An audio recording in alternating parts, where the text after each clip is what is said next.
Hey, this is Dave DeCamp from antiwar.com. This is anti-war news for Thursday, November 23rd, 2023.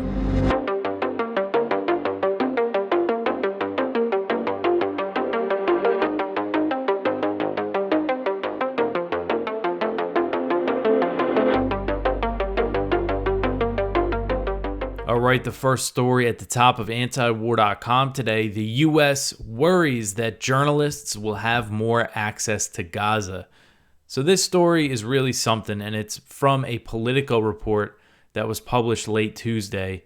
And it says that there has been concern within the Biden administration that a pause in fighting in Gaza will give journalists the opportunity to expose more atrocities that Israel has been committing. So that's right, they are worried that no fighting, no bombing, no ground fighting means that journalists will be able to see more and show the world more. So this concern was related to the hostage deal that was reached between Israel and Hamas that, if implemented, will include a 4-day pause in the Israeli bombardment and ground campaign. The report said that there was, quote, some concern in the administration about an unintended consequence of the pause, that it would allow journalists broader access to Gaza and the opportunity to further illuminate the devastation there and turn public opinion on Israel, end quote. So this Politico report, this was buried in the Politico report. This to me seems like the big story from this report, but it was buried pretty far down, and it's really something, basically saying the U.S. is more concerned about Israel's public appearance, about PR, and I think that's what a lot of this things that the U.S. officials have been saying about worrying about civilians. I mean, that's what this has all been about. It's all about PR. They don't actually care. And Israel's Gaza campaign has had an enormous toll on journalists. According to the Committee to Protect Journalists, 46 Palestinian journalists have been killed by Israel since October 7th. And other journalists have had their families slaughtered, including Al Jazeera's Gaza bureau chief, Wael Adadu, who lost his wife, son, daughter, and grandson, if you remember when that happened. And, around the time he lost his family, Antony Blinken, the U.S. Secretary of State, told Qatar to tone down Al Jazeera's coverage of the war. So just kind of showing the attitude that the U.S. has toward journalists, shining a light on what is happening, the atrocities that are happening in Gaza. And Al Jazeera is Qatar state-funded media, and that's something, we should always keep in mind. They maintain that they have complete, editorial independence, independent from Doha, but still definitely something we should keep in mind, because we do use Al Jazeera a lot because they have a lot of journalists in Gaza on the ground. So the Israeli onslaught has also made it impossible for Gaza's health ministry to count the dead, as I went over yesterday. And again, it's just another example of this war making it harder for people to tell the world what's going on. And, in today's day and age with social media, there are Palestinian journalists, they don't need to write reports. They could just kind of go around with their phones. If they have the service to post on social media, they can just show people the aftermath of the airstrikes and children being pulled out of rubble, either dead or alive. And, that really has an impact on people. And that's why public opinion has been turning on Israel more so that, they want to snuff that out. They don't want that getting out to the world. And that's the purpose of these communications blackouts and things like that. So again, it's just, this is what they care about is the public image, so Israel can keep this war going. All right, so the next one here, an Israeli official says that the Hamas hostage deal is delayed until at least Friday. So they were expecting potentially the hostages to be released on Thursday, but the start of a short-term ceasefire to facilitate the release of Israeli hostages in Gaza and Palestinian prisoners in Israel will not start until Friday. And this is according to Netanyahu's national security advisor, who said, quote, the contacts on the release of our hostages are advancing and continuing constantly. The start of the release will take place according to the original agreement between the sides and not before Friday, end quote. So the truce, I mentioned that already, was expected to begin on Thursday. It wasn't really official, but that's what everybody expected. That's what all the reports said. And according to the New York Times, some details of the agreement actually still need to be worked out. And the broad outline of the deal is basically during this 4-day pause, Hamas is going to release 50 women and children. Israel is going to release 150 Palestinian women and children. Israel will allow more aid trucks in and some fuel to enter Gaza. Now, initial reports said that Israel agreed to allow 300 aid trucks per day to enter Gaza. But this New York Times report said that there is not yet an agreement on the amount of supplies that would be allowed through. And the report said that Hamas and Israel still disagree about how many hostages are actually in Gaza, making it difficult to work out who exactly will be released. I guess Israel is saying that they're lying about the numbers of Israelis that they have detained. It's estimated to be 240.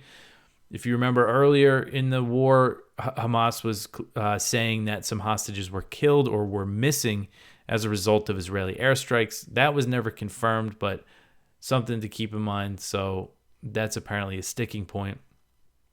And on Wednesday, Israeli officials published the names of 300 Palestinian women and children that it has in jail, and they're going to narrow that list down to 150 that they will release. And the idea of doing that is to make the names public so Israelis have the ability to appeal their release. If Israelis see Palestinians they don't want getting out of jail, they can appeal it.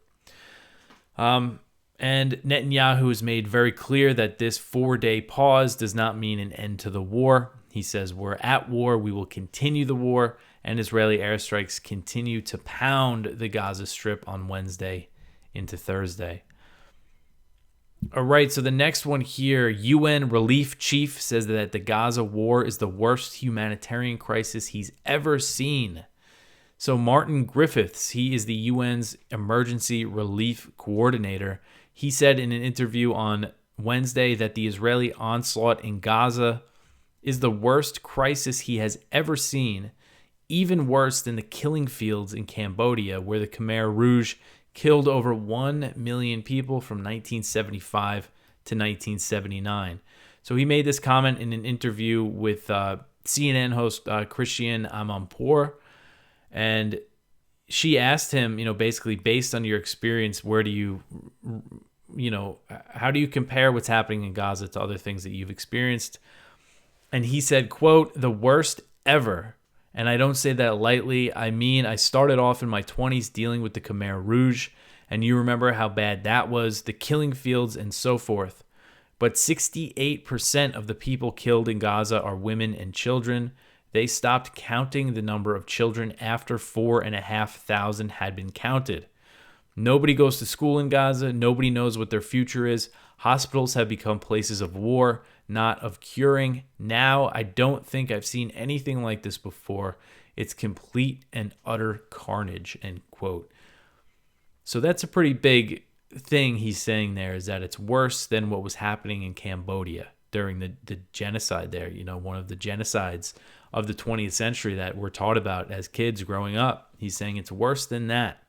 And Amanpour raised the issue of U.S. and Israeli officials questioning the death toll in Gaza, something that she said she's never seen before. So this is an interesting quote from Amanpour. She said, quote, why do you think the Israelis, the spokespeople, the government, people who speak on behalf of them are so fixated on the fact that we shouldn't believe these figures this time? I've never seen it before, end quote. And again, the UN aid groups on the ground have always said Gaza's health ministry is reliable. I think one indication that they are reliable is the fact that they're not putting out numbers now because they don't have an ability to count the dead. If they were just making things up, they would still be putting numbers out. We're still getting estimates from some other authorities inside Gaza, but it's not confirmed. The people at Gaza's health ministry has said that. So again, I mean, if they just wanted to inflate things, which if you look at what's happening in Gaza, the destruction, the entire city blocks being destroyed, it's clear they don't need to inflate things. So Griffiths basically said that Israel is challenging the figures because they're so horrific. And, one number that really is crazy to think about is the fact that 1.7 million Palestinians in Gaza have been displaced from their homes. That's about 3/4 of the population. 4/5 of the population in the Gaza Strip. So that is what the USA is supporting. That is what your tax dollars, if you're American, is supporting. Worse than the killing fields. All right, so the next one here, dozens from the same family killed as Israel continues bombardment. So this article is from Al Jazeera, and it says that dozens of people from the same family have been killed in the Jabalia refugee camp, the Palestinian foreign minister has said, as Israel continued to bombard the besieged Gaza Strip in the hours after an agreement was reached for a truce that was expected to go into effect on Thursday. So this is according to the Palestinian foreign minister, Riyad al-Maliki, and he said this on a visit to London on Wednesday, that 52 members of one family were killed in the Jabalia refugee camp in northern Gaza. And this is not something, again, that's been confirmed by the Gaza's health ministry, so I guess keep that in mind. But he said, quote, only this morning from the Kadoro family in Jabalia, 52 people have been wiped out, completely killed. I have the list of the names, 52 of them. They were wiped out completely from grandfather to grandchildren, end quote. And that is something common in Gaza for extended families to live next to each other and stay close. And you hear this. You hear people who have lost dozens of family members, sometimes over 40. There was somebody that The Intercept interviewed who lives in Florida who lost 42 family members in Gaza. It's just horrific. But, this just goes to show that the airstrikes continue despite reaching that deal. They're not saying that the 3-day pause started, but they're still, they're saying that they're experiencing the same level of Israeli bombardments as they had before the Israeli cabinet approved the deal. But again, another thing, so what I said there in that story was, we don't know if this number is confirmed, but it's obvious that this family was wiped out, or at least dozens of them were killed. And because of the people challenging the death toll, it kind of makes me say those things, and we kind of get lost in the details. I mean, what's really the difference? Obviously, it's a difference to the people who were killed and their families, but when we're talking about death at this scale, to get hung up on the numbers, I think, is a kind of a good propaganda strategy on the Israeli side, because it gets you debating that and thinking about that instead of just focusing on, the things that are happening in Gaza. All right, so the next one here, the Iraqi government vehemently condemns U.S. airstrikes. So Iraq's government on Wednesday blasted U.S. airstrikes launched in the country against Shia militias, calling them a violation of Iraqi sovereignty. An Iraqi government spokesman said, quote, we vehemently condemn the attacks on Jerf al-Nasr, executed without knowledge of Iraqi government agencies. This action is a blatant violation of sovereignty and an attempt to destabilize the security situation, end quote. So he said something very important there. These airstrikes were not coordinated with the Iraqi government based in Baghdad that the U.S. says it is a partner of. And the statement came after the U.S. military announced that it launched those airstrikes early Wednesday against facilities south of Baghdad used by Kateb Hezbollah, a Shia militia that's aligned with Iran. And they are part of the Popular Mobilization Forces, the PMF, which is an umbrella group of mostly Shia militias that was formed in 2014 to fight ISIS. So PMF said that 8 of its fighters were killed in the U.S. airstrikes. And about 24 hours earlier, a U.S. AC-130 gunship launched airstrikes against individuals that the U.S. claims were responsible for a ballistic missile attack on the Ain al-Assad airbase. U.S. officials said that the AC-130 killed 3 militants, so the death toll somewhere around 11 in these rounds of U.S. airstrikes in Iraq. And the AC-130 strikes was the first time the U.S. bombed Iraq in this escalation, since October 7th, since these attacks on U.S. troops in Iraq and Syria really ramped up.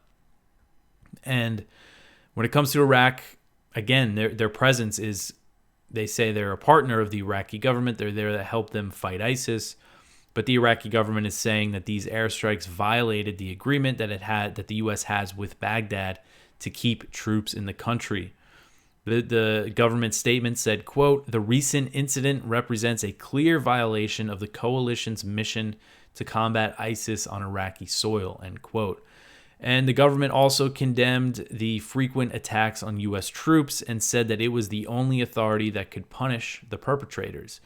The statement said, quote, "The Iraqi government is solely dedicated to enforcing the law and holding violators accountable, a prerogative exclusively within its purview. No party or foreign agency has the right to assume this role, as it contradicts Iraqi constitutional sovereignty and international law," end quote. So, not happy with the U.S. All right, so the next one here, the U.S. considers redesignating Yemen's Houthis as terrorists.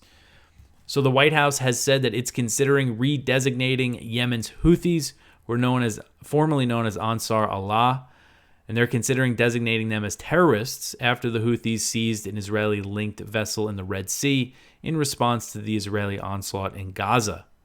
So White House National Security Council spokesman John Kirby said, quote, "In light of this, we have begun a review of potential terrorist designations, and we will be considering other options as well with our allies and partners," end quote. So Kirby condemned the ship seizure as piracy of a ship in international waters. I had to point out in the article that the U.S.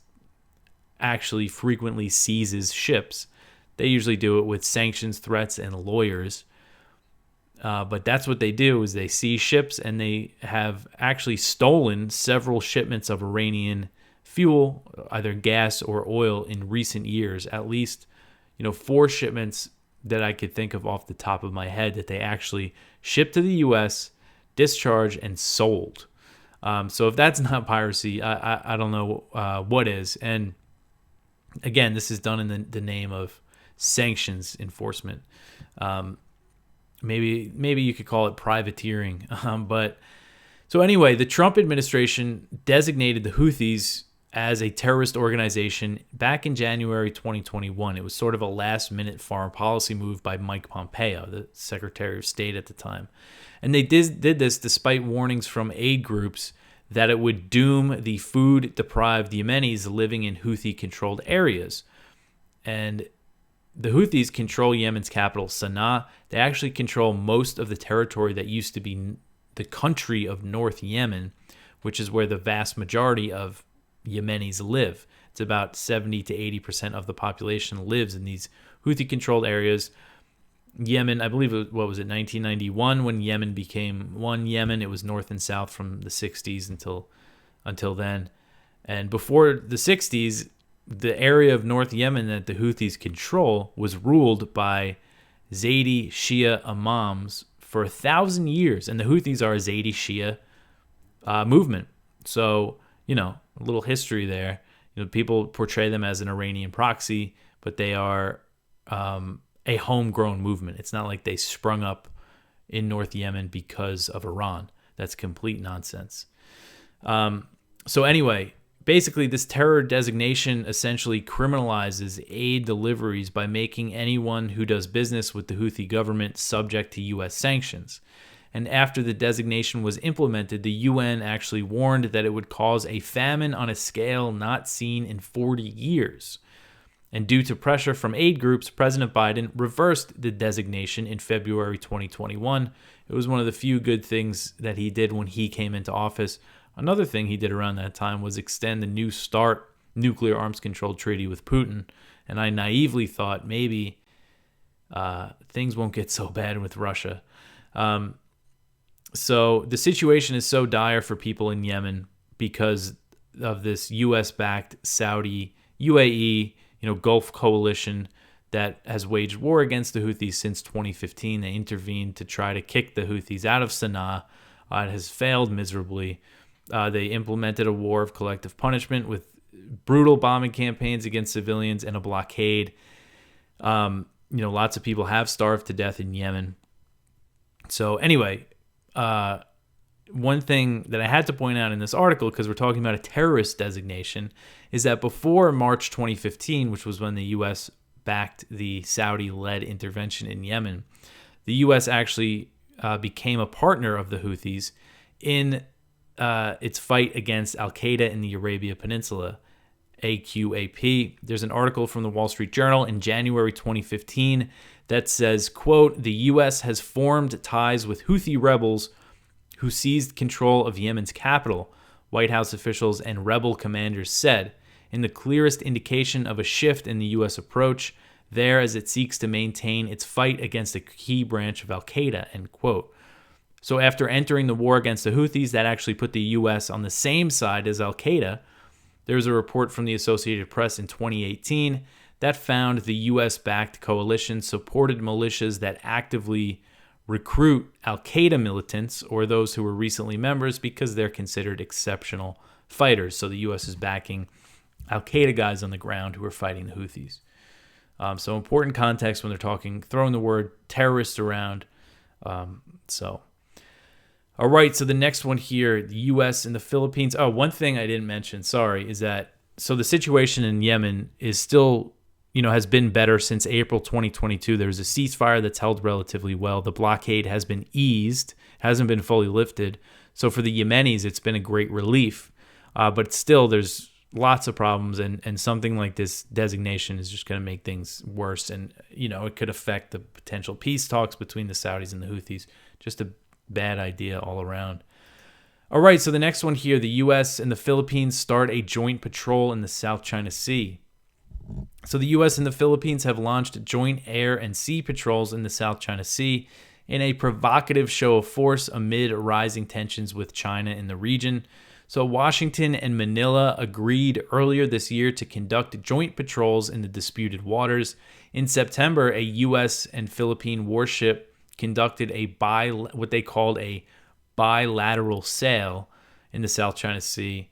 And at the time, I thought that was the joint patrols, we've been hearing about. But the patrol that was launched this week on Tuesday is being billed as the first of its kind in 7 years. And it does involve multiple warships and aircraft. So Philippine President Ferdinand Marcos Jr. wrote on X, quote, "Today marks the beginning of joint maritime and air patrols, a collaborative effort between the armed forces of the Philippines and the United States Indo-Pacific Command in the West Philippine Sea," end quote. And that's what they call this area of the South China Sea that they claim. So according to Financial Times, the patrol includes 3 Philippine warships and 3 Philippine aircraft joined by a U.S. Navy littoral combat ship and a U.S. reconnaissance aircraft. And apparently the patrols that were ended 7 years ago by Duterte, who was Marcos's predecessor, those patrols did not include aircraft. So these ones are a little bigger than the ones that Duterte and the U.S. were doing. And the patrol kicked off near the island of Mavulis, which is the Philippines' northernmost island, their northernmost territory. It's just over 60 miles from Taiwanese territory across the Bashi Channel. And the patrol then headed further west into the South China Sea. So Marcos he's taken a much harder line against China against China's claims in the South China Sea than Duterte did. And he has been emboldened by U.S. support. The U.S. is backing him all the way. And over the past year, we've seen dangerous encounters between Chinese and Philippine vessels near disputed rocks and reefs in the South China Sea. They've become very common.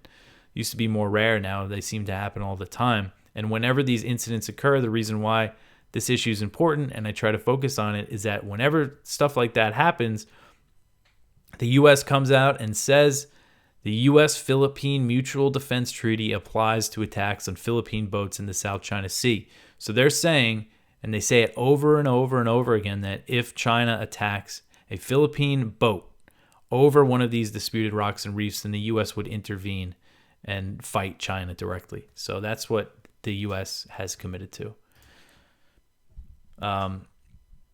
All right, so the next one here, Taiwanese opposition parties remain deadlocked over a joint ticket. So this article is from the South China Morning Post, and basically, so I've covered this a bit, but you have the Taiwan's People's Party and the Kuomintang, which the South China Morning Post describes both of them as mainland friendly, compared to the Democratic Progressive Party, the DPP, that's the ruling party, and they're considered, independence-minded, and they are not friendly at all with the mainland. They're not working on restoring relations. They're working on increasing their relations with the U.S. and the West. So these two parties have agreed to run a joint presidential ticket, the TPP and the Kuomintang, because it's their only chance at beating the DPP. But they're still deadlocked. They haven't been able to figure out which party's candidate is going to run for president and which one's going to run for vice president. They agreed to select the candidate based on the opinion polls, but apparently the talks broke down because they couldn't agree how to interpret the polls. And the deadline is Friday, so it's pretty soon. It's almost Friday in Taiwan already, so we'll see if they can come to an agreement. All right, so the next one here, North Korea launches satellite, South Korea resumes surveillance flights. This article is from Kyle at the Libertarian Institute. So North Korea announced that it had successfully placed its first surveillance satellite into orbit. Of course, the U.S. and its allies have condemned Pyongyang's achievement. They can't have satellites in space for some reason because the U.S. says so. And in response, South Korea began resuming surveillance flights along the North Korean border, and those were halted. They mutually halted their surveillance flights along the border under a 2018 agreement when they were talking, when Trump was in and the North and South were talking, and it seemed like some real progress was being made, but that's just all been reversed at this point, and tensions just continue to soar. So just not a good situation on the Korean Peninsula. All right, so the last story here. So you probably have heard about this vehicle explosion at the U.S.-Canada border on a bridge called Rainbow Bridge in Niagara Falls. So this was first reported as a terrorist attack. Well, maybe not first reported as a terrorist attack, but Fox News and some other media outlets claimed that the FBI was investigating it as a terrorist attack. There was a lot of kind of bad information about this that came out from a lot of different sources. First, people were saying that this car was trying to get into the U.S. from Canada, but it turned out it was on the U.S. side of the border. Anyway, there's all this rumors that it was a terrorist attack, but this article is from WIVB4, which is a local news station up in upstate New York. And it said that basically the governor of New York has said there's no indication it's a terrorist attack. Sources told this news channel. Now at this point, the New York Times has reported it. Investigators, I believe, have even said it directly to other media outlets. There's no indication it was a terrorist attack. What happened was this vehicle was speeding, going really fast, and it hit a curb or something and flew in the air, and then it exploded when it hit the ground, killed 2 people inside, injured a border guard. There was reports that said the border guard was killed, but that turned out not to be true either. So it looks like not a terrorist attack. And again, it's important detail that they were coming from the U.S. side, because if they're trying to commit a terrorist attack against the U.S. and say you have a car bomb, and you're in the U.S. already, there's a lot of places you can go to do much more damage than a border crossing that was relatively empty at the time. So just seems like with everything going on with Gaza, you have the FBI warning of terrorist attacks. A lot of people jumped on this. There was crazy rumors on Twitter that an Iranian passport was found near the car. But that just all turned out to be nonsense. But that is it for the news for today. Please go check out our viewpoints. We have one from Ramsey Baroud. The Strip is already occupied. The 2 Gazas that Israel cannot break. One from Ted Snyder. Washington's message is like a record with the needle stuck. One from Caitlin Johnstone. Israelis keep hurting their own PR interests by talking. One from Peter Van Buren. Who dies for peace in Ukraine? And one from Ali Rizik. How U.S. Hezbollah interests align amid Gaza war. So go check all that out, and happy Thanksgiving to everybody and to all the Americans who listen, who celebrate, which is most of you. I hope you have a good Thanksgiving. So I'm going to be working a bit on Thanksgiving on Thursday night. I'm going to check things out, probably do a little writing, and I assume I'll record a show because it's not much trouble to do that. It might be a little shorter than usual, but we'll see how the day goes. But yeah, so I hope, again, everybody has a happy holiday. I should be back tomorrow. I plan on being back tomorrow. Thanks for listening.